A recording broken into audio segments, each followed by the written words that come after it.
ایک ساتھی نے سوال کیا کہ کسائی جب بکری یا گائے وغیرہ کو ذبح کر رہا ہو تو آیا کہ وہ ذبح کرنے والا تکبیر پڑھے گا، بسم اللہ پڑھے گا، یا جو اس کو پکڑنے والے ہیں اور اس پر ہاتھ رکھنے والے ہیں کیا وہ بھی بسم اللہ پڑھیں گے؟ جو تکبیر دینے والا ہے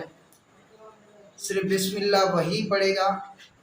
اور جو اس کے تکبیر دینے والے کے ساتھ جس نے چھری کو ساتھ پکڑا ہوا ہو یا اس کے ہاتھ پر وزن دیا ہوا ہو تو وہ بسم اللہ پڑھے گا۔ اس کے علاوہ جو جانور کے پاؤں وغیرہ کو پکڑنے والے یا اس کے جسم کو پکڑنے والے جتنے بھی افراد ہوں گے ان کے لیے بسم اللہ کا پڑھنا ضروری نہیں ہے۔ یعنی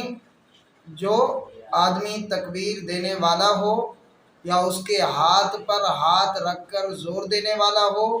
یا چھری کو ساتھ پکڑنے والا ہو تو وہ سارے جو ہے نا بسم اللہ پڑھیں گے، تکبیر پڑھیں گے۔ اس کے علاوہ کسی اور پر بسم اللہ کا پڑھنا، تکبیر کا پڑھنا ضروری نہیں ہے۔